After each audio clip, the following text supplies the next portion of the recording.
Bismillahirrahmanirrahim. Assalamualaikum warahmatullahi wabarakatuh. Kembali lagi dengan AM Course. Kali ini kita akan membahas soal UTBK Fisika 2021.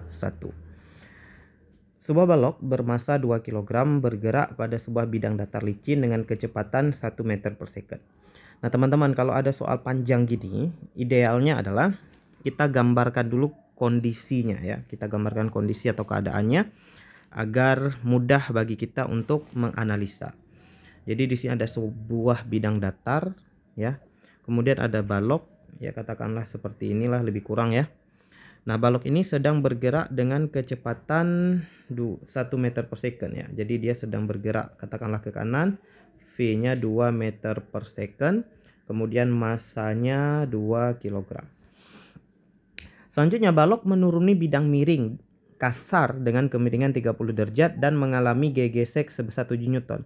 Nah, bidang datarnya tadi licin ya, bidang datarnya licin ya, jadi licin, kemudian bidang miringnya kasar gitu ya. Jadi saat bidang datar ini masih licin, jadi tidak ada pengurangan kecepatan, tidak ada pengurangan energi ya. Tapi bidang miringnya ini kasar nih ya. Jadi bidang miringnya lebih kurang seperti ini. Kemudian sudut yang diketahui adalah 30 derajat. Nah, bidang miringnya ini kasar ya. Nah, saat balok menuruni bidang miring, nah ini terdapat gaya gesek ya. Gaya gesek tentu arahnya ke belakang gitu ya. Gaya geseknya sebesar 7 Newton. Nah, setelah sampai di dasar bidang miring, balok meluncur pada bidang datar yang licin lagi. Jadi ternyata ketika dia sampai di bidang bawahnya datar lagi. Nah, saat di bawah dia punya kecepatan sebesar V-nya 2 meter per second. Bentar. Yang di atas tadi 1 ya teman-teman ya. Sorry, salah tulis. Yang di atas kecepatannya masih 1. Di bawah kecepatannya 2 meter per second. Jadi sampai bawah ternyata kecepatannya makin besar teman-teman. Jadi karena sebentar, salah tekan. Jadi sampai di bawah kecepatannya ternyata makin besar ya. Jadi 2 meter per second.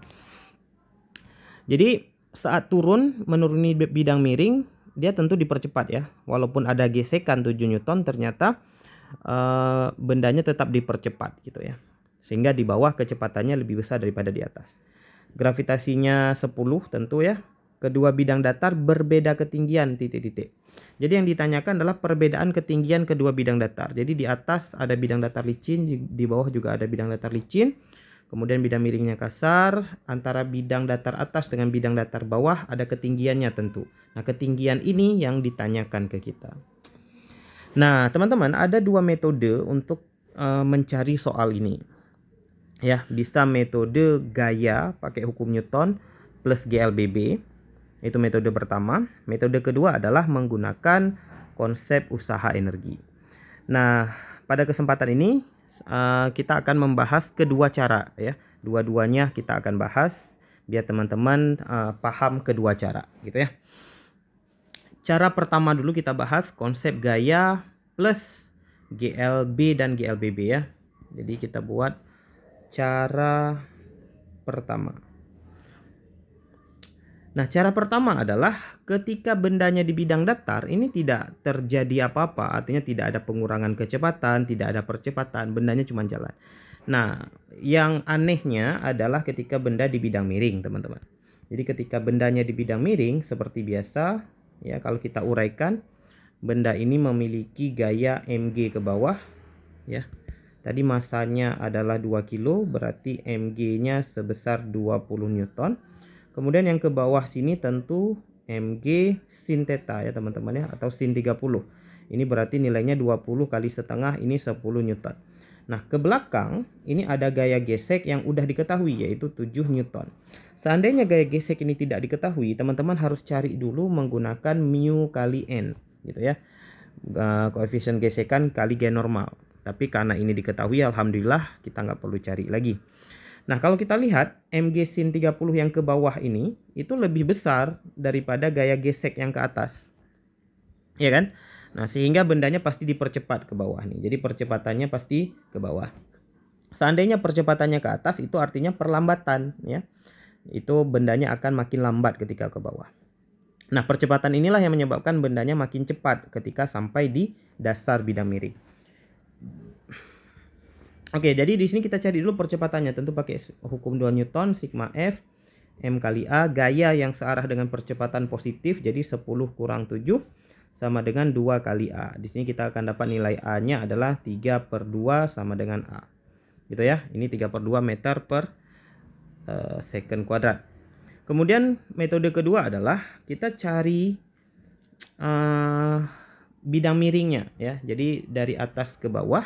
Tadi kalau kita buat di atas ini tadi bendanya sebelum meluncur ya, sebelum meluncur di atas gini, dia punya kecepatan katakanlah V0 itu 1 meter per second.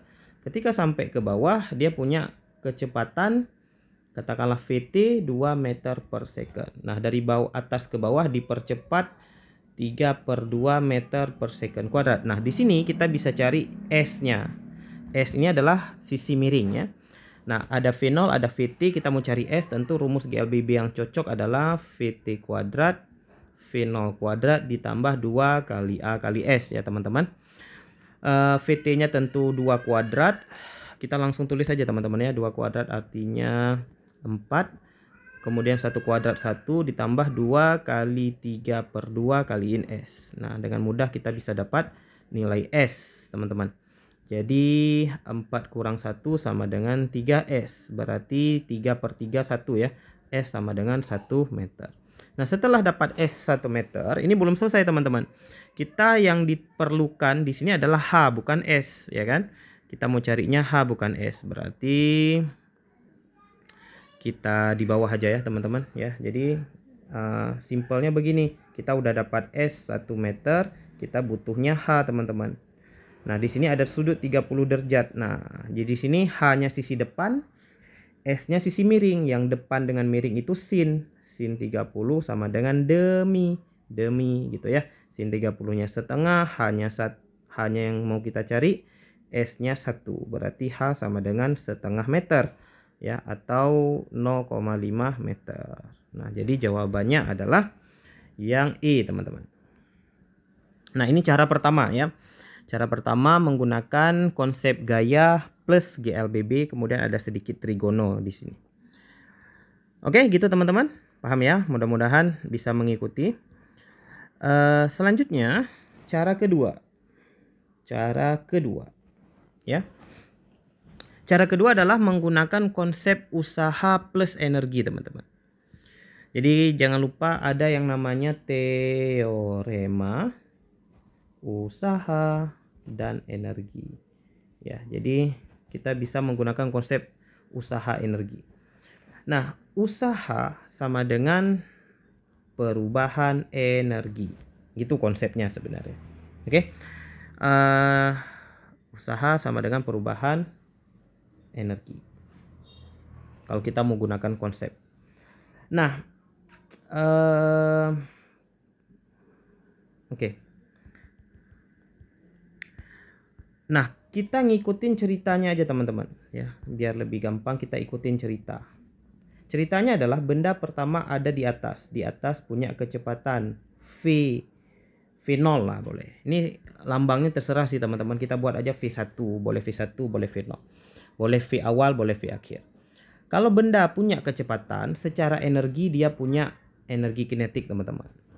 Oke, jadi di keadaan atas itu, keadaan 1 itu dia punya kecepatan, berarti dia punya energi kinetik.